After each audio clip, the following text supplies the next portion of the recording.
Apollo hospitals presents ಉತ್ತಮ ಆರೋಗ್ಯಕ್ಕಾಗಿ ವೈದ್ಯರ ಸಲಹೆ.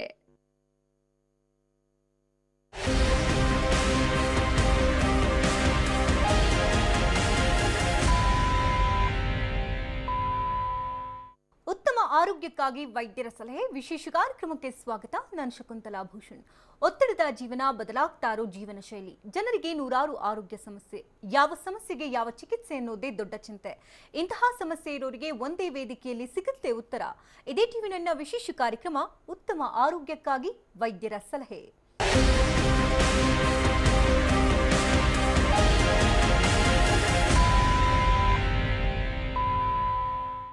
ಕ್ಯಾನ್ಸರ್ ಈ ರೋಗದ ಹೆಸರು ಕೇಳಿದ್ರೆ ಸಾಕು ಮಾನವನ ಜಂಘಾಬಲವೇ ಉಡುಗಿ ಹೋಗುತ್ತೆ. ಅದರಲ್ಲೂ ಬ್ರೆಸ್ಟ್ ಕ್ಯಾನ್ಸರ್ ರೋಗ ಅಂತಂದ್ರೆ ಅದಕ್ಕೆ ಚಿಕಿತ್ಸೆಯೇ ಇಲ್ಲ ಅನ್ನೋ ಮಟ್ಟಿಗೆ ಜನರಂತೂ ಭಯ ಬೀಳ್ತಾರೆ. ಕೇವಲ ಹೆಂಗಸರು ಮಾತ್ರವಲ್ಲ, ಗಂಡಸರು ಕೂಡ ಈ ಮಾರಕ ಕಾಯಿಲೆಗೆ ತುತ್ತಾಗಬಹುದು. ಆದ್ರೆ ಈ ಭಯಂಕರ ರೋಗ ಹೆಂಗಸರನ್ನೇ ಬಿಟ್ಟು ಬಿಡದೆ ಕಾಡ್ತಾ ಇರೋದು ಜಾಸ್ತಿ ಆಗಿದೆ. ಸ್ತನದಲ್ಲಿ ಊತ ಕಂಡು ಬರೋದು, ಎದೆ ಹಾಗೂ ಕಂಕುಳ ಭಾಗದಲ್ಲಿ ನೋವು ಕಾಣಿಸಿಕೊಳ್ಳುವುದು, ನಿಪ್ಪಲ್ನ ಸುತ್ತ ಕೆಂಪಾದ ರ್ಯಾಷಸ್ ಉಂಟಾಗೋದು, ಸ್ತನದ ಗಾತ್ರದಲ್ಲಿ ಬದಲಾವಣೆ ಆಗೋದು, ಎದೆ ಭಾಗದ ಚರ್ಮ ಸುಲಿದುಕೊಳ್ಳೋದು, ಇದೆಲ್ಲವೂ ಕೂಡ ಬ್ರೆಸ್ಟ್ ಕ್ಯಾನ್ಸರ್ನ ಪ್ರಮುಖ ಲಕ್ಷಣಗಳಾಗಿದೆ. ಇನ್ನು ವೈದ್ಯಕೀಯ ಜಗತ್ತಿನಲ್ಲಿ ಈ ಸಮಸ್ಯೆಗೆ ಸಂಪೂರ್ಣ ಪರಿಹಾರವಿದ್ದು ಭಯಪಡುವಂತಹ ಯಾವುದೇ ಅವಶ್ಯಕತೆ ಇಲ್ಲ. ಜೊತೆಗೆ ಬ್ರೆಸ್ಟ್ ಕ್ಯಾನ್ಸರ್ ಮ್ಯಾನೇಜ್ಮೆಂಟ್ನ ಬಗ್ಗೆ ಪ್ರತಿಯೊಬ್ಬರೂ ಕೂಡ ತಿಳಿದುಕೊಳ್ಳಲೇಬೇಕಾಗುತ್ತೆ. ಅದರಲ್ಲೂ ಹೆಣ್ಣು ಮಕ್ಕಳಂತೂ ಮಹಿಳೆಯರಂತೂ ತಿಳಿದುಕೊಳ್ಳೋದು ಅನಿವಾರ್ಯ ಆಗಿದೆ. ಬ್ರೆಸ್ಟ್ ಕ್ಯಾನ್ಸರ್ ಹೇಗೆ ಮತ್ತು ಯಾಕೆ ಉಂಟಾಗುತ್ತೆ, ಜೊತೆಗೆ ಸ್ತನದ ಕ್ಯಾನ್ಸರ್ನಿಂದ ಗುಣಮುಖರಾಗೋದಕ್ಕೆ ಇರತಕ್ಕಂಥ ಅತ್ಯಾಧುನಿಕ ಚಿಕಿತ್ಸೆಗಳಾದ್ರೂ ಏನು, ಇದೆಲ್ಲದರ ಬಗ್ಗೆ ವಿವರಣೆಯನ್ನು ಕೊಡೋದಕ್ಕೆ ನಮ್ಮ ಜೊತೆಗಿರ್ತಾರೆ ಅಪೋಲೋ ಆಸ್ಪತ್ರೆಯ ವೈದ್ಯರಾದಂತಹ ಡಾಕ್ಟರ್ ಜಯಂತಿ ಥುಮ್ಸಿ ಅವರು, ಲೀಡ್ ಸರ್ಜನ್ ಬ್ರೆಸ್ಟ್ ಆಂಕಾಲಜಿ ವಿಭಾಗ. ಬನ್ನಿ ಅನ್ನೋ ಕಾರ್ಯಕ್ರಮಕ್ಕೆ ವೆಲ್ಕಮ್ ಮಾಡ್ಕೋಣ. Madam, welcome to the show. Thank you very much. ಹೆಣ್ಣು ಸಂಸಾರದ ಕಣ್ಣು ಅಂತಾರೆ. ಒಬ್ಬ ಹೆಣ್ಣುಮಗಳು ಆರೋಗ್ಯವಾಗಿದ್ರೆ ಇಡೀ ಸಂಸಾರವನ್ನ ಖುಷಿಯಿಂದ ನೆಮ್ಮದಿಯಿಂದ ಇರ್ತಾಳೆ. ಆದ್ರೆ ಆ ಹೆಣ್ಣಿಗೇನಾದ್ರೂ ಸಣ್ಣ ಪುಟ್ಟ ತೊಂದರೆಗಳಾಗ್ಬಿಟ್ರೆ ನಿಜಕ್ಕೂ ಕೂಡ ಇಡೀ ಒಂದು ಸಂಸಾರವೇ ದುಃಖದ ಮಡಿಲಲ್ಲಿ ಬೀಳಬೇಕಾಗತ್ತೆ. ಹೆಣ್ಮಕ್ಳು ಇಡೀ ಸಂಸಾರ ಜವಾಬ್ದಾರಿಯನ್ನು ಹೊತ್ಕೊಂಡಿರ್ತಾರೆ. ಪ್ರತಿಯೊಬ್ಬರ ಆರೋಗ್ಯದ ಬಗ್ಗೆ ಕಾಳಜಿನ ವಹಿಸ್ತಾರೆ. ಆದರೆ ತಮ್ಮ ಆರೋಗ್ಯದ ಬಗ್ಗೆ ತುಂಬಾನೇ ನಿರ್ಲಕ್ಷ್ಯ ವಹಿಸೋದನ್ನು ನಾವು ಗಮನಿಸ್ತಾ ಬರ್ತಿದ್ವಿ. ಅದರಲ್ಲೂ ಇತ್ತೀಚಿನ ದಿನಗಳಲ್ಲಿ ಅಂದರೆ WHO ಹೇಳಿರ್ತಕ್ಕಂಥ ಪ್ರಕಾರ ಪ್ರತಿ ವರ್ಷ 2.1 ಮಿಲಿಯನ್ ಮಹಿಳೆಯರು ಈ ಸ್ತನ ಕ್ಯಾನ್ಸರ್ಗೆ ತುತ್ತಾಗ್ತಾ ಇದ್ದಾರೆ ಅನ್ನೋದು ನಿಜಕ್ಕೂ ಆತಂಕಕಾರಿ ಅನಿಸುತ್ತೆ. ಇಷ್ಟು ನೆಗ್ಲೆನ್ಸಿನ ಹೆಣ್ಮಕ್ಳು ನಮ್ಮ ಆರೋಗ್ಯದ ಬಗ್ಗೆ ಅನಿಸ್ಬಿಡುತ್ತೆ. ಇಡೀ ಊರವ್ರಿಗೆ 5 ನಿಮಿಷ 10 ನಿಮಿಷ ಕೊಡೋರು ತಮಗೆ 1 ನಿಮಿಷ ತಮ್ಮ ಆರೋಗ್ಯದ ಬಗ್ಗೆ ಯೋಚನೆ ಮಾಡೋಕ್ಕೆ ಸಾಧ್ಯ ಇಲ್ವಾ ಅನಿಸ್ಬಿಡುತ್ತೆ. ಇತ್ತೀಚಿನ ದಿನಗಳಲ್ಲಿ ನಾವು ಹೆಚ್ಚಾಗಿ ಗಮನಿಸ್ತಾ ಇರೋದು ಇವತ್ತಿನ ಟಾಪಿಕ್ ಕೂಡ ಅದೇ, ಬ್ರೆಸ್ಟ್ ಕ್ಯಾನ್ಸರ್. ನಿಜಕ್ಕೂ ಒಂದು ರೀತಿ ಆತಂಕ ಅನಿಸುತ್ತೆ ಹೆಣ್ಮಕ್ಳಿಗೆ, ಕೇಳೋಕೆ ಭಯವಾಗುತ್ತೆ. ಹೇಗಪ್ಪ ಇದನ್ನು ಡಾಕ್ಟರ್ ಹತ್ರ ಹೋಗಿ ತೋರಿಸ್ಕೊಳ್ಳೋದು ಅಂತ. ಏನಿದು ಬ್ರೆಸ್ಟ್ ಕ್ಯಾನ್ಸರ್, ಮಹಿಳೆಯರನ್ನು ಯಾಕೆ ಇಷ್ಟೊಂದು ಬಾಧಿಸುತ್ತೆ? ಸೊ ಇತ್ತೀಚೆಗೆ ಇದು ಬ್ರೆಸ್ಟ್ ಕ್ಯಾನ್ಸರ್ ಅಂದರೆ ಒಂದು life style related disease. So ನಮ್ಮದು ಇವಾಗ ನಾವು ನೋಡಿದ್ರೆ ನಮ್ಮ ಅಜ್ಜಿ ಆಗಿರ್ಬೋದು, ಅವ್ರ ತಾಯಿ ಆಗಿರ್ಬೋದು, ಅವ್ರ ಲೈಫ್ ಸ್ಟೈಲ್ ನಮ್ಮ ಲೈಫ್ ಸ್ಟೈಲಲ್ಲಿ ತುಂಬ ವ್ಯತ್ಯಾಸ ಇದೆ. ಇದರಲ್ಲಿ ಕೆಲವು ರಿಸ್ಕ್ ಫ್ಯಾಕ್ಟರ್ಸ್ ಇದೆ which are associated with the life style. ಅಂದರೆ ಇವಾಗ ಲೇಟ್ ಮ್ಯಾರೇಜ್ ಆಗಿ ಫಸ್ಟ್ ಚೈಲ್ಡ್ 30 ವರ್ಷ ಆದಮೇಲೆ ಆದರೆ ಅದು ಒಂದು risk factor, high risk factor. ಮತ್ತು ಇವಾಗ ನಾವು ನೋಡ್ತೀವಿ ಮಕ್ಕಳು ಆಗೋದು ಕಡಿಮೆ ಮತ್ತು ಬ್ರೆಸ್ಟ್ ಫೀಡಿಂಗ್ ಕೂಡ ಕಡಿಮೆ. ಯೂಶ್ವಲಿ ಹೆಂಗಸರು ವರ್ಕ್ ಮಾಡ್ತಾರೆ, ಡೆಲಿವರಿ ಆಗಿದ್ದು ಒಂದು ಸ್ವಲ್ಪ ದಿವಸಕ್ಕೇ ಕೆಲಸಕ್ಕೆ ಹೋಗ್ತಾರೆ, ಬ್ರೆಸ್ಟ್ ಫೀಡಿಂಗ್ ಮಾಡೋದಕ್ಕೆ ಅವರಿಗೆ ಟೈಮ್ ಆಗೋದಿಲ್ಲ. ಸೊ ಆ್ಯಕ್ಚುಲಿ ಬ್ರೆಸ್ಟ್ ಫೀಡಿಂಗ್ ಮಾಡೋದ್ರಿಂದ ಒಂದು ತಾಯಿಗೆ ಬ್ರೆಸ್ಟ್ ಕ್ಯಾನ್ಸರಿಂದ ಒಂದು ಪ್ರೊಟೆಕ್ಷನ್ ಸಿಗುತ್ತೆ. ಫಸ್ಟ್ ಚೈಲ್ಡ್ 30 ವರ್ಷದಗಿಂತ ಮುಂಚೆ ಆದರೆ ಅದು ಒಂದು ಪ್ರೊಟೆಕ್ಷನ್ ಅಗೇನ್ಸ್ಟ್ ಬ್ರೆಸ್ಟ್ ಕ್ಯಾನ್ಸರ್. ಮತ್ತು ಕೆಲವು ಬ್ರೆಸ್ಟ್ ಕ್ಯಾನ್ಸರ್ ಹೆರಿಡಿಟರಿ ಆಗಿರ್ಬೋದು, ಅಂದರೆ ವಂಶಪಾರಂಪರಿಕ ಇರ್ಬೋದು. ಒಂದು ಜನರೇಷನಿಂದ ಇನ್ನೊಂದು ಜನರೇಷನ್ ಜೆನೆಟಿಕ್ ಮ್ಯೂಟೇಷನ್ ಅಂತ ಹೇಳ್ತೀವಿ, ಅದನ್ನು ಪಾಸ್ ಆಗಿಬಿಟ್ಟು ಅದರಿಂದ ಬ್ರೆಸ್ಟ್ ಕ್ಯಾನ್ಸರ್ ಆಗೋ ಸಾಧ್ಯತೆ ಇರುತ್ತೆ. About 5 to 10% of breast cancer ಇದು ಹೆರಿಡಿಟರಿ ಅಂತ ಏನು ಹೇಳ್ತೀವಿ ಅದರಿಂದ ಆಗಬಹುದು.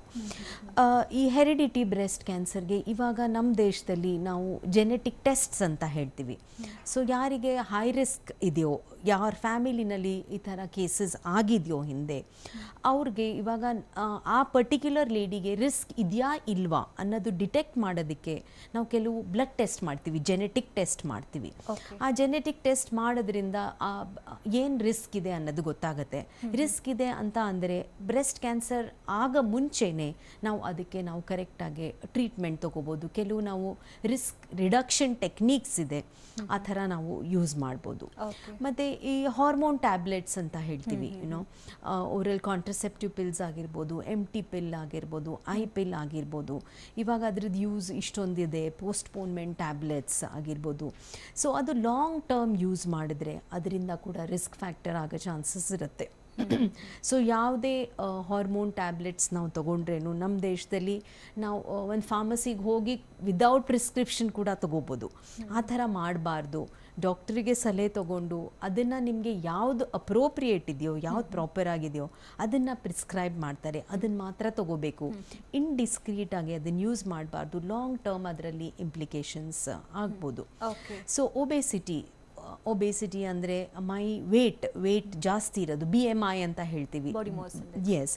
ಸೊ ಅದು ಜಾಸ್ತಿ ಇದ್ದರೆ ಮತ್ತು ನೋ ಫಿಸಿಕಲ್ ಆ್ಯಕ್ಟಿವಿಟಿ ಈ ಥರ ಎಲ್ಲ ಇದ್ದರೆ ಕೂಡ ಬ್ರೆಸ್ಟ್ ಕ್ಯಾನ್ಸರ್ ರಿಸ್ಕ್ ಜಾಸ್ತಿ ಇದೆ. ಸ್ಮೋಕಿಂಗ್, ಆಲ್ಕೋಹಾಲಿಸಮ್ ಇವಾಗ ನಾವು ಹೆಂಗಸರಲ್ಲೂ ನೋಡ್ತೀವಿ ಸಿಟಿಯಲ್ಲಿ, ಅದೆಲ್ಲನೂ ಹೈ ರಿಸ್ಕ್ ಫ್ಯಾಕ್ಟರ್ಸ್ ಇದೆ. ಆ್ಯಂಡ್ ಈ ಹೈ ರಿಸ್ಕ್ ಫ್ಯಾಕ್ಟರ್ಸ್ ಯಾವುದಿದೆಯೋ ಅದು ತುಂಬ ನಮ್ಮ ಕಂಟ್ರೋಲಲ್ಲಿದೆ. ಜೆನೆಟಿಕ್ ಫ್ಯಾಕ್ಟರ್ ಬಗ್ಗೆ ನಾವು ಏನೂ ಮಾಡೋಕ್ಕಾಗಲ್ಲ, but other things are certainly in our control. And ನಾವು ಅದ್ರ ಬಗ್ಗೆ ಕಾಳಜಿ ತಗೋಬೋದು, ನಮ್ಮ ಹೆಲ್ತ್ಗೋಸ್ಕರ ಕಾಳಜಿ ತಗೋಬೋದು. ನಾವು ಹಿಂದಿನ ಕಾಲದಲ್ಲಿ ಗಮನಿಸ್ತಾ ಇದ್ವಿ ಅಂದರೆ ಮೆನೋಪಾಸ್ ಆದ ನಂತರದಲ್ಲಿ 45 ವರ್ಷ 55 ವರ್ಷ ಆದ ನಂತರದಲ್ಲಿ ನಾವು ಈ ರೋಗವನ್ನು ಪತ್ತೆ ಹಚ್ತಾ ಇದ್ವಿ, ಕಂಡುಹಿಡಿತಾ ಇದ್ವಿ. ಇತ್ತೀಚಿನ ದಿನಗಳಲ್ಲಿ ಗಮನಿಸ್ತಾ ಇದ್ವಿ ಟೀನೇಜರ್ಸ್ ಅಲ್ಲೂ ಕೂಡ ಇದು ಡಿಟೆಕ್ಟ್ ಆಗ್ತಾ ಇದೆ. ಜೊತೆಗೆ 25-26 ವರ್ಷ ದಾಟ್ತವರಲ್ಲಂತೂ ಹೆಚ್ಚಾಗಿ ಕಾಣಿಸ್ಕೊಳ್ತಾ ಇದೆ. ಯಾಕೆ ಹೀಗೆ ಅರ್ಲಿ ಏಜಲ್ಲಿ ಡಿಟೆಕ್ಟ್ ಆಗ್ತಾ ಇದೆ? ಸೊ ನಮ್ಮ ದೇಶದಲ್ಲಿ ಅರ್ಲಿಯರ್ ಆಗಿ ಡಿಟೆಕ್ಟ್ ಆಗ್ತಾ ಇದೆ. So around 48% of breast cancer in India less than 40 years ಏಜ್ನವರಿಗೆ ಕಾಣಿಸುತ್ತೆ. ನೀವು ಬೇರೆ ಕಂಟ್ರೀಸಲ್ಲಿ ತೊಗೊಂಡ್ರೆ, ಡೆವಲಪ್ಡ್ ಕಂಟ್ರೀಸಲ್ಲಿ USA ಆಗಿರ್ಬೋದು, UK ಆಗಿರ್ಬೋದು, ಆಸ್ಟ್ರೇಲಿಯಾ ಆಗಿರ್ಬೋದು, ಅಲ್ಲಿ usually it is a disease of old age, ಅಂದರೆ ಮೆನೋಪಾಸ್ ಆದಮೇಲೆ ಕಾಣಿಸ್ಕೊಳ್ಳೋದು. ಬಟ್ ನಮ್ಮ ದೇಶದಲ್ಲಿ ಜೆನೆಟಿಕ್ ಫ್ಯಾಕ್ಟರ್ಸೇ ಆಗಿರ್ಬೋದು, ನಮ್ಮ ಎನ್ವೈರ್ಮೆಂಟಲ್ ಕಂಡೀಷನ್ಸ್ ಆಗಿರ್ಬೋದು, ನಮ್ಮ ಲಿವಿಂಗ್ ಸ್ಟೈಲ್ ಆಗಿರ್ಬೋದು, ಅದರಿಂದ ತುಂಬ ಯಂಗ್ ಲೇಡೀಸ್ಗೆ ಕೂಡ ನಾವು ನೋಡ್ತೀವಿ.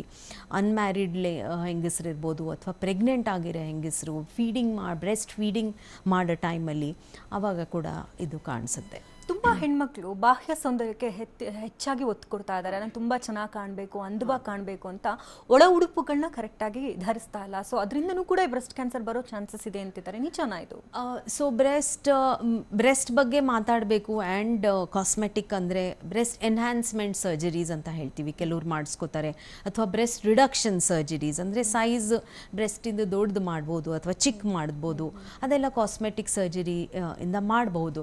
ಬಟ್ ಅದರಿಂದ ಏನು ರಿಸ್ಕ್ ಫ್ಯಾಕ್ಟರ್ ಏನೂ ಇಲ್ಲ, ಅದರಿಂದ ಬ್ರೆಸ್ಟ್ ಕ್ಯಾನ್ಸರ್ ಆಗುತ್ತೆ ಅಂತ ಇಲ್ಲ.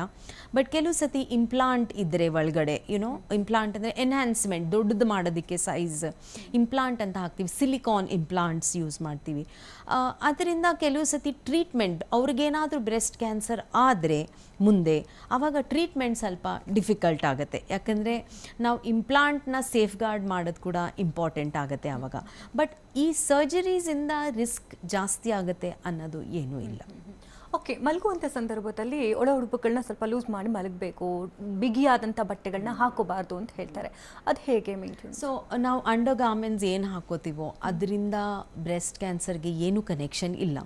ಯಾವ ಕಲರ್ ಆಗಿರ್ಬೋದು, ಇವಾಗ ಪ್ಯಾಡೆಡ್ ಬ್ರಾಸ್ ಹಾಕೋತಾರೆ ಅಥವಾ ವಯರ್ಡ್ ಲೂಸ್ ಆರ್ ಟೈಟ್, ಅವ್ರ ಕೆಲವರಿಗೆ ನೈಟ್ ಟೈಮ್ಸ್ ಇಷ್ಟ ಆಗೋದಿಲ್ಲ. ಸೊ ಅದರಿಂದ ಏನು ಬ್ರೆಸ್ಟ್ ಕ್ಯಾನ್ಸರಿಗೆ ರಿಸ್ಕ್ ಜಾಸ್ತಿ ಅಂತ ಏನೂ ಇಲ್ಲ, ಅದರಿಂದ ಏನೂ ಆಗೋದಿಲ್ಲ. ಬಟ್ ಆಫ್ಕೋರ್ಸ್ ನನ್ನ ಸಲಹೆ ಅಂಡರ್ ಗಾರ್ಮೆಂಟ್ಸ್ ಯಾವಾಗಲೂ ಕಾಟನ್ ಮಟೀರಿಯಲ್ ಇರಬೇಕು.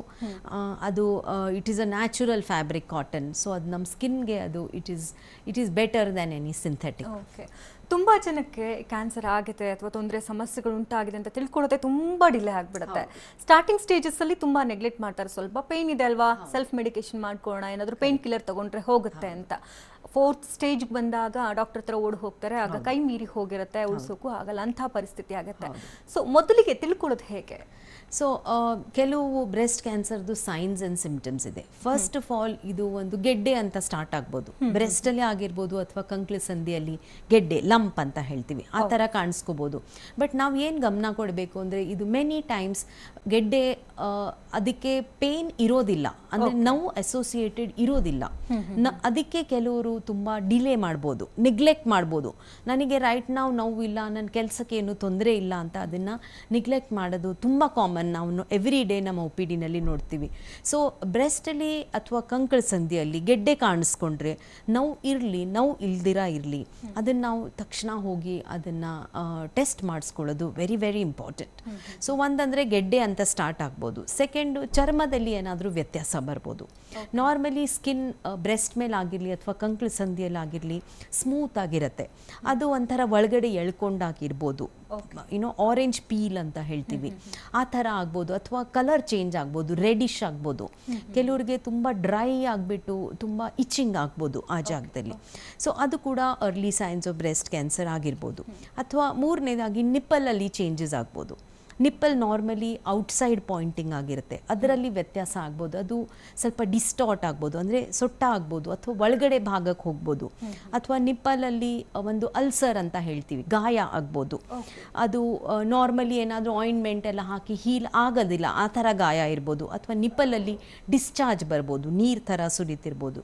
ಇದೆಲ್ಲ ಏನಾದರೂ ನಮಗೆ ಸಿಂಪ್ಟಮ್ಸ್ ಕಾಣಿಸ್ಕೊಂಡ್ರೆ ನಾವು ತಕ್ಷಣ ಡಾಕ್ಟರ್ ಹತ್ರ ಹೋಗಿ ಅದನ್ನು ಚೆಕ್ ಮಾಡಿಸೋದು ತುಂಬ ತುಂಬ ಇಂಪಾರ್ಟೆಂಟ್. ಓಕೆ, ಸ್ಕ್ರೀನಿಂಗ್ ಏನಾದರೂ ಇರುತ್ತಾ ಇದರಲ್ಲಿ? ಯಾಕೆ ಅರ್ಲಿ ಡಿಟೆಕ್ಷನ್ ಅಂತ ಹೇಳ್ತೀವಿ. ಸ್ಕ್ರೀನಿಂಗ್ ಬಗ್ಗೆ ನೀವು ಕೇಳ್ತಿದ್ದೀರಾ. ಸ್ಕ್ರೀನಿಂಗ್ ಅಂದರೆ how to detect it early before it causes problems to us. ಅಂದರೆ ನಮಗೆ ಗೊತ್ತಾಗ ಮುಂಚೆ ಕೂಡ ನಾವು ಅದನ್ನು ಹೇಗೆ ಡಿಟೆಕ್ಟ್ ಮಾಡ್ಬೋದು. ಇದು ಅರ್ಲಿ ಡಿಟೆಕ್ಷನ್ ಬ್ರೆಸ್ಟ್ ಕ್ಯಾನ್ಸರಲ್ಲಿ ತುಂಬ ಇಂಪಾರ್ಟೆಂಟ್. ಯಾಕಂದರೆ ಬ್ರೆಸ್ಟ್ ಕ್ಯಾನ್ಸರ್ ನಾವು ಇದರದ್ದು ಇನ್ಸಿಡೆನ್ಸ್ ಜಾಸ್ತಿ ಆಗ್ತಿದ್ರೇನು it is a very treatable cancer. Treatable ಅಂತ ಯಾಕೆ ಹೇಳ್ತೀವಿ ಅಂದರೆ ನಾವು ಅರ್ಲಿಯಾಗೆ ಡಿಟೆಕ್ಟ್ ಮಾಡಿ ಅಪ್ರೋಪ್ರಿಯೇಟ್ ಟ್ರೀಟ್ಮೆಂಟ್ ತೊಗೊಂಡ್ರೆ ಕಂಪ್ಲೀಟ್ ಕ್ಯೂರ್ ಆಗೋ ಚಾನ್ಸಸ್ ಇದೆ. ಸೊ ಕಂಪ್ಲೀಟ್ ಕ್ಯೂರ್ಗೆ ಎರಡು ಇಂಪಾರ್ಟೆಂಟ್ ಪಾಯಿಂಟ್ಸು. ಒಂದಂದರೆ early detection, second is appropriate treatment. So early detect ಹೇಗೆ ಮಾಡೋದು, ಅದಕ್ಕೆ ಸ್ಕ್ರೀನಿಂಗ್ ಅಂತ ಹೇಳ್ತೀವಿ. ಸೊ ಸ್ಕ್ರೀನಿಂಗಲ್ಲಿ ಮೂರು ತುಂಬ ಇಂಪಾರ್ಟೆಂಟ್ ಪಾಯಿಂಟ್ಸ್. ಒಂದಂದರೆ ಬ್ರೆಸ್ಟ್ ಸೆಲ್ಫ್ ಎಕ್ಸಾಮಿನೇಷನ್, ಅಂದರೆ ಎಲ್ಲ ಹೆಂಗಸರು ಅವ್ರ ಬ್ರೆಸ್ಟ್ನ ಅವರೇ ಎಕ್ಸಾಮಿನ್ ಮಾಡ್ಕೋಬೋದು. ಇದು ತಿಂಗಳಿಗೆ ಒಂದು ಸತಿ ಎಲ್ಲರೂ 20 ಇಯರ್ಸ್ ಆದಮೇಲೆ ಅದು ಮಾಡ್ಕೊಳ್ಳೋದು important. 7th day of the periods ಮಾಡಿದ್ರೆ ಅದು ಬೆಸ್ಟ್ ಟೈಮ್. ಅಥವಾ ಮೆನೋಪಾಸ್ ಆಗಿರೋರಿಗೆ ಯಾವುದಾದ್ರೂ ಒಂದು ಪರ್ಟಿಕ್ಯುಲರ್ ಡೇಟ್, ತಿಂಗಳಿಗೆ ಒಂದು ಲೆಸ್ ದೆನ್ 5 ಮಿನಿಟ್ಸ್ ಆಗುತ್ತೆ ಅಷ್ಟೇ. ತಿಂಗಳಲ್ಲಿ ನಾವು 5 ನಿಮಿಷ ನಮ್ಮ ಬ್ರೆಸ್ಟನ್ನ ಎಕ್ಸಾಮಿನ್ ಮಾಡಿಕೊಂಡ್ರೆ ಅದು ತುಂಬ ಇಂಪಾರ್ಟೆಂಟ್. ಮತ್ತು ಬ್ರೆಸ್ಟ್ ಕ್ಲಿನಿಕಲ್ ಬ್ರೆಸ್ಟ್ ಎಕ್ಸಾಮಿನೇಷನ್ ಅಂತ ಹೇಳ್ತೀವಿ. ಸೊ 40 ವರ್ಷಕ್ಕಿಂತ ಕಡಿಮೆ ಆಗಿರೋ ಹೆಂಗಸರು 20 to 40 ಇಯರ್ಸ್ನವರು 3 ವರ್ಷಕ್ಕೆ ಒಂದು ಸತಿ ಡಾಕ್ಟರ್ ಹತ್ರ ಹೋಗಿ ಬ್ರೆಸ್ಟ್ನ ಎಕ್ಸಾಮಿನ್ ಮಾಡ್ಕೊಳ್ಳೋದು ಇಂಪಾರ್ಟೆಂಟು. ಮತ್ತು ಲೇಡೀಸ್ 40 ಇಯರ್ಸ್ ಆದಮೇಲೆ ಮ್ಯಾಮೋಗ್ರಾಮ್ ಅಂತ ಒಂದು ಟೆಸ್ಟ್ ಮಾಡ್ತೀವಿ. ಮ್ಯಾಮೋಗ್ರಾಮ್ ಅಂದರೆ ಬ್ರೆಸ್ಟಿಂದು ಒಂದು special kind of X ray. Okay, ಈ ಮ್ಯಾಮೋಗ್ರಾಮ್ 40 ಇಯರ್ಸ್ ಆದಮೇಲೆ ವರ್ಷಕ್ಕೆ ಒಂದು ಸತಿ ಮಾಡೋದು ಇಂಪಾರ್ಟೆಂಟ್. ಈ ಮ್ಯಾಮೋಗ್ರಾಮ್ ಯಾಕೆ ಇಂಪಾರ್ಟೆಂಟ್ ಅಂದರೆ ಅದರಲ್ಲಿ ಸಣ್ಣ ಗೆಡ್ಡೆ ಕೂಡ ನಾವು ಡಿಟೆಕ್ಟ್ ಮಾಡ್ಬೋದು. ಇಷ್ಟು ಸಣ್ಣದು ಅಂದರೆ ನಾವು ಎಕ್ಸಾಮಿನ್ ಮಾಡಿದ್ರೆ ಕೈಗೆ ಕೂಡ ಫೀಲ್ ಆಗೋದಿಲ್ಲ. ಆ ಥರ ಚಿಕ್ಕದು ಫ್ಯೂ ಮಿಲಿಮೀಟರ್ಸ್ ಆಗಿರ್ಬೋದು, ಲೆಸ್ ದೆನ್ ಸೆಂಟಿಮೀಟರ್ ಆಗಿರ್ಬೋದು, ಆ ಥರ ಗೆಡ್ಡೆ ಕೂಡ ಅದರಲ್ಲಿ ಡಿಟೆಕ್ಟ್ ಮಾಡ್ಬೋದು. ಹಾಗಾಗಿ 40 ಇಯರ್ಸ್ ಆದಮೇಲೆ ಮ್ಯಾಮೋಗ್ರಾಮ್ ಒನ್ಸ್ ಇಯರ್ ಮಾಡಿದ್ರೆ ಮತ್ತು monthly once breast self examination ಮಾಡಿದ್ರೆ ಅರ್ಲಿ ಡಿಟೆಕ್ಷನ್ ಈಸ್ ಪಾಸಿಬಲ್. ಒಂದು ಬ್ರೆಸ್ಟಲ್ಲಿ ಈಗ ಕ್ಯಾನ್ಸರ್ ಕಾಣಿಸ್ಕೊಳ್ತು ಅಂತಂದರೆ ಕಂಪ್ಲೀಟ್ ಆಗಿ ತೆಗೆದುಬಿಡಲೇಬೇಕಾಗತ್ತಾ, ಹೇಗೆ? ಹೌದು, ಇದು ಒಂದು ಕ್ವೆಶ್ಚನ್ ತುಂಬ ಕಾಮನ್ ಆಗಿ ಕೇಳ್ತಾರೆ. ತುಂಬ ಲೇಡೀಸ್ ಮನಸ್ಸಲ್ಲಿ ಇರುತ್ತೆ. ಆ್ಯಂಡ್ ಅದು ಒಂದು ಡಿಟೆಕ್ಟ್ ಮಾಡೋದು ಕೂಡ ಒಂದು ಕಾರಣ ಆಗಿರುತ್ತೆ. ತುಂಬ ಹೆಂಗಸರಿಗೆ ಇದು ಒಂದು ಮಿತ್ ಅಂತ ಹೇಳ್ತೀವಿ. ಬ್ರೆಸ್ಟ್ ಕ್ಯಾನ್ಸರ್ ಆದರೆ ಬ್ರೆಸ್ಟ್ ತೆಗೆದು ಬಿಡ್ತಾರೆ, ನನ್ನ ಹೆಣ್ಣತನ ವುಮೆನ್ಹುಡ್ ಅಂತ ಹೇಳ್ತೀವಿ, ಅದು ಲೂಸ್ ಆಗುತ್ತೆ ಅನ್ನೋದು ಒಂದು ಕನ್ಸರ್ನ್ ಇರುತ್ತೆ. ಅದೇನೂ ಇಲ್ಲ. ಇವಾಗ ಅಡ್ವಾನ್ಸ್ ಸರ್ಜಿಕಲ್ ಟೆಕ್ನಿಕ್ಸ್ ಇದೆ. ಬ್ರೆಸ್ಟ್ ಕಾನ್ಸರ್ವೇಷನ್ ಸರ್ಜರಿ ಅಂತ ಮಾಡ್ತೀವಿ, ಎಲ್ಲಿ ನಾವು ಬ್ರೆಸ್ಟ್ ತೆಗಿದೀರಾ ಬರೀ ಗೆಡ್ಡೆ ಮಾತ್ರ, ಅಬ್ನಾರ್ಮ್ಯಾಲಿಟಿ ಮಾತ್ರ ತೆಗೆದು ನಾವು ಕ್ಯಾನ್ಸರ್ನ ಕ್ಲಿಯರ್ ಮಾಡ್ಬೋದು.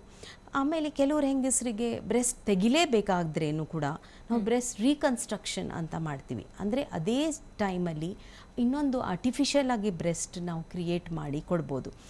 ಪೇಷಂಟಿಂದ ಓನ್ ಟಿಶ್ಯೂನೇ ಯೂಸ್ ಮಾಡಿಬಿಟ್ಟು ನಾವು ಅಂದರೆ ಬ್ರೆಸ್ಟ್ ಕ್ಯಾನ್ಸರ್ ಕ್ಲಿಯರ್ ಮಾಡೋದಕ್ಕೆ ವುಮನ್ಹುಡ್ ಲಾಸ್ ಆಗುತ್ತೆ ಅನ್ನೋದು ಏನೂ ಇಲ್ಲ. ಅದನ್ನು ಮಾಡ್ದಿರಾ ಕಾಸ್ಮೆಟಿಕಲಿ ಕೂಡ ನೀಟಾಗಿ ಮಾಡಬಹುದು. ಓಕೆ, ಅದರ ಸರ್ಜರಿ ಪ್ರೊಸೀಜರ್ ನೋಡೋದಾದ್ರೆ ಹೇಗೆ ಹೇಗೆ ಯಾವ ರೀತಿ ಆಗುತ್ತೆ, ಎಷ್ಟು ದಿನಗಳು ಬೇಕಾಗುತ್ತೆ? So surgery usually admission 1-2 days ಮಾಡಿರ್ತೀವಿ, ರಿಕವರಿ 1-2 ವೀಕ್ಸಲ್ಲಿ ಆಗುತ್ತೆ. ಇದೇನು ಪೇನ್ಫುಲ್ ಆ ಥರ ಏನೂ ಸರ್ಜರಿ ಇರೋದಿಲ್ಲ. ನೆಕ್ಸ್ಟ್ ಡೇನೇ ಪೇಷಂಟ್ ಓಡಾಡಿಕೊಂಡು ಅವ್ರ ಕೆಲಸ ಅವ್ರು ಮಾಡಿಕೊಂಡು ಇರ್ಬೋದು. So it's a very straight forward, very commonly done surgery. ಇವಾಗ ಸರ್ಜರಿಗೆ ಭಯ ಪಡೋ ಅಂಥದ್ದು ಏನೂ ಇಲ್ಲ. ಅಂದರೆ ಯಾವ ಸ್ಟೇಜಲ್ಲಿ ಇರೋರಿಗೆ ಸರ್ಜರಿ ಮೊರೆ ಹೋಗಬೇಕಾಗತ್ತೆ? So surgery usually breast cancer ಬ್ರೆಸ್ಟಿಗೆ ಸೀಮಿತವಾಗಿದ್ದರೆ, ಬ್ರೆಸ್ಟ್ ಅಥವಾ ಲೋಕೋ ರೀಜನಲ್ ಅಂತೀವಿ. ಬ್ರೆಸ್ಟ್ ಅಥವಾ ಕಂಕಳ ಸಂಧಿಯಲ್ಲಿ ಲಿಂಫ್ ನೋಡ್ಸ್ ಅಂತ ಇರುತ್ತೆ. ಯೂಶಲಿ ಬ್ರೆಸ್ಟ್ ಕ್ಯಾನ್ಸರ್ ಆದರೆ ಲಿಂಫ್ ನೋಡ್ಸ್ ಅಂಡರ್ ಆರ್ಮ್ ರೀಜನಲ್ಲಿ ಅಥವಾ ಕಂಕಳ ಸಂಧಿಯಲ್ಲಿ ಲಿಂಫ್ ನೋಡ್ಸ್ ಇರುತ್ತೆ, ಅಲ್ಲಿ ಫಸ್ಟ್ ಸ್ಪ್ರೆಡ್ ಆಗೋದು. ಸೊ ಬ್ರೆಸ್ಟ್ ಕ್ಯಾನ್ಸರ್ ಇಷ್ಟಕ್ಕೆ ಮಾತ್ರ ಸೀಮಿತವಾಗಿದ್ದಾಗ ನಾವು ಸರ್ಜರಿ ಫಸ್ಟ್ ಮಾಡ್ತೀವಿ. ಬಟ್ ಏನಾದರೂ ಅದು ಬೇರೆ ಆರ್ಗನ್ಸಿಗೆ ಸ್ಪ್ರೆಡ್ ಆಗಿದ್ದರೆ, ಲಿವರ್ ಆಗಿರ್ಬೋದು, ಲಂಗ್ಸ್ ಆಗಿರ್ಬೋದು, ಬೇರೆ ಲಿಂಫ್ ನೋಡ್ಸ್ ಆಗಿರ್ಬೋದು, ಬ್ರೈನ್ ಆಗಿರ್ಬೋದು, ಅಥವಾ ಬೇರೆ ಯಾವುದಾದ್ರೂ ಆರ್ಗನಿಗೆ ಸ್ಪ್ರೆಡ್ ಆಗಿದ್ರೆ ಯೂಶಲಿ ಸರ್ಜರಿ ಫಸ್ಟ್ ಮಾಡೋದಿಲ್ಲ, ನಾವು ಕೀಮೋಥೆರಪಿ ಕೊಡ್ತೀವಿ ಅವಾಗ ಫಸ್ಟ್. ಓಕೆ, ಒಂದು ದೈಹಿಕವಾಗಿ ಆಗುವಂತಹ ಚೇಂಜಸ್ ಒಂದು ಕಡೆ ಆದರೆ, ಮಾನಸಿಕವಾಗಿ ಎಮೋಷ್ನಲಿ ಒಂದು ರೀತಿ ತುಂಬಾ ಕೆಳಗೆ ಹೋಗಿರ್ತಾರೆ.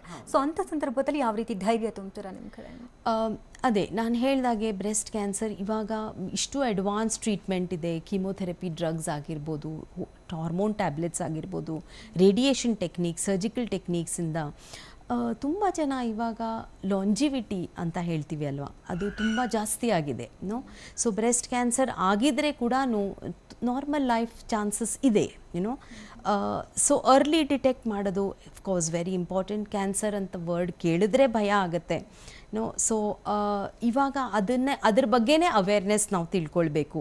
ಇಷ್ಟು ಅಡ್ವಾನ್ಸ್ ಟೆಕ್ನಿಕ್ಸ್ ಇರೋದ್ರಿಂದ ಇವಾಗ ಭಯ ಪಡೋದು ನೆಸೆಸಿಟಿ ಇಲ್ಲ. ಇನ್ ಕೇಸ್ ಈಗ ಅರ್ಲಿ ಏಜಲ್ಲಿ ಏನಾದರೂ ಡಿಟೆಕ್ಟ್ ಆಗಿ ಆಪರೇಷನ್ಗೆ ಒಳಗಾದ್ರೆ ಅವ್ರಿಗೆ ಒಂದು ಭಯ ಇರುತ್ತೆ, ಮುಂದೆ ನನ್ನ ಮಗು ಆಗುತ್ತಾ, ಫೀಡ್ ಮಾಡ್ಬೋದಾ, ಇದೆಲ್ಲ ಒಂದು ಭಯ ಇರುತ್ತೆ. ಈ ಬಗ್ಗೆ ಒಂದು ಕ್ಲಾರಿಟಿ ಕೊಡಿ. ಸೊ ನಾವು ಅರ್ಲಿ ಏಜಲ್ಲಿ ಆದರೆ ಹೌದು, ಅದಕ್ಕೆ ನಾವು ಅವ್ರಿಗೆ ಮುಂದೆ ಪ್ರೆಗ್ನೆನ್ಸಿ ಇಷ್ಟ ಇದ್ದರೆ ಫರ್ಟಿಲಿಟಿ ಪ್ರಿಸರ್ವಿಂಗ್ ಟೆಕ್ನಿಕ್ಸ್ ಅಂತ ಇರುತ್ತೆ.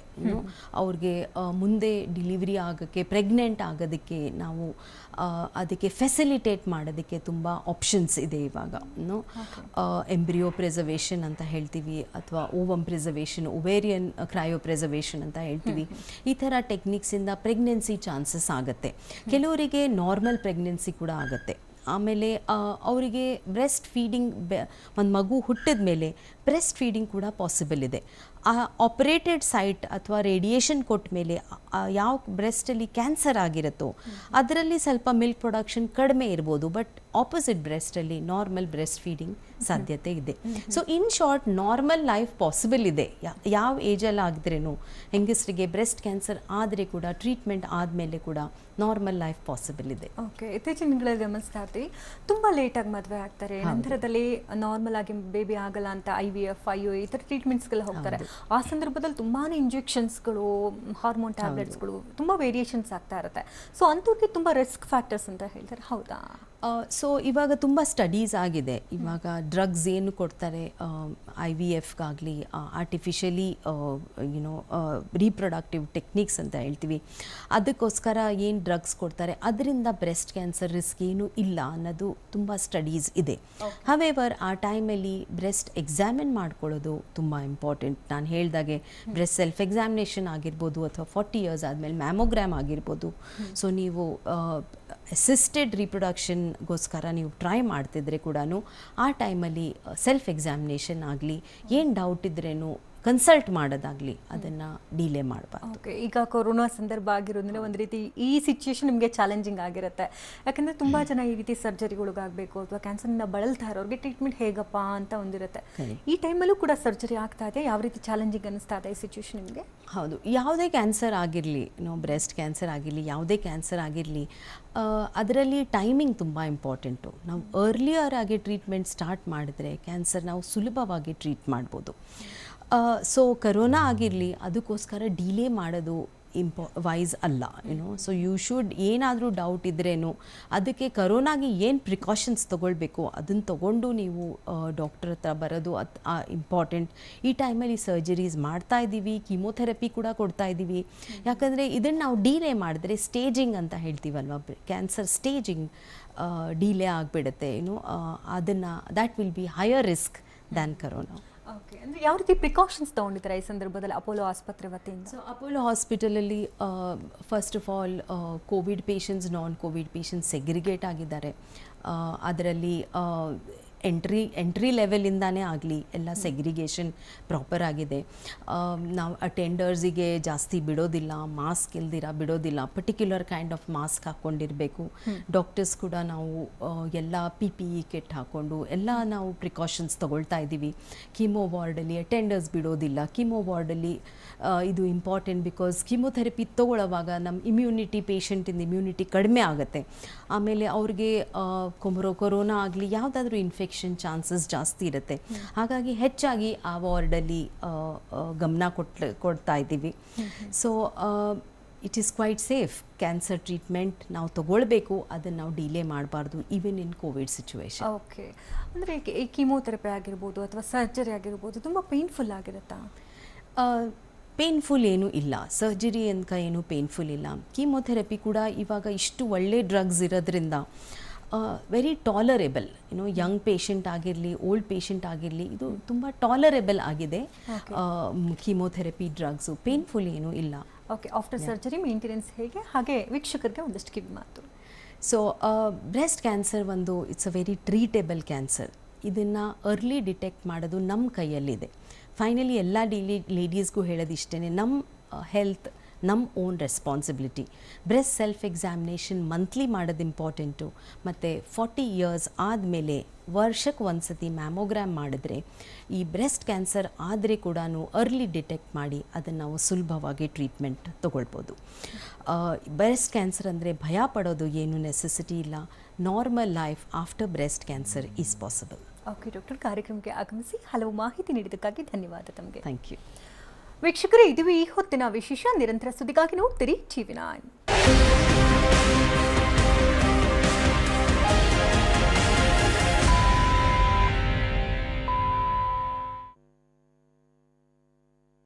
ಈ ಕಾರ್ಯಕ್ರಮದ ಪ್ರಾಯೋಜಕರು ಅಪೋಲೋ ಹಾಸ್ಪಿಟಲ್ಸ್.